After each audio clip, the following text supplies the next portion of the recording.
Imamo povređenog na prvom delu ferata, u pitanju je devojka, centrala, javi se.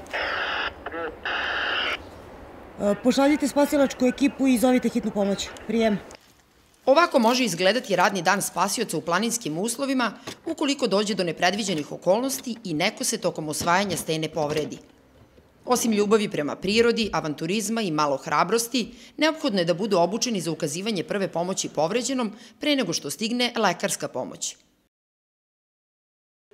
Desetak polaznika treninga za vodiče i spasioce na Via Ferrati Berim u Zubinom Potoku su imali svoje prvo iskustvo reagovanja u kompleksnim situacijama.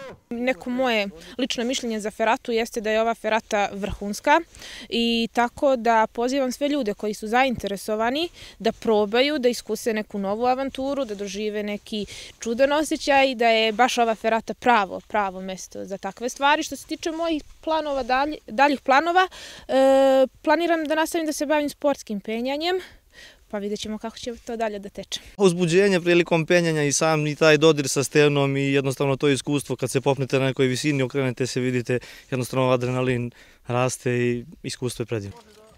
Pokaznom vežbom spasavanja završeni su 15-dnevni treninzi u okviru kojih su organizovani i kursevi početnog i naprednog alpinističkog penjanja, obuke u vođenju turističkih tura na Via Ferrati i kurs prve pomoći.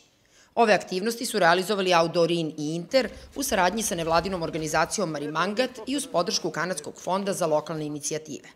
Ono što je naš cilj jeste da obučimo lokalne mladiće i devojke iz naših opština kako bi mogli da pružaju usluge vođenja tura na samoj Via Ferrati sa jedne strane i sa druge strane da pruže usluge spašavanja, pružanje prve pomoći, zbrinjavanja eventualno povređenih kako bi predupredili sve moguće situacije na Via Ferrati i zaista omogućili našim posetiocima da uživaju u tom turističkom proizvodu.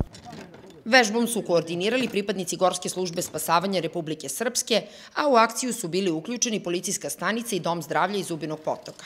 Današnji cilj vežbe nam je bio da im pokažemo kako se radi spašavanje iz stijenskih uslova kada povrijeđeni visi na stijeni.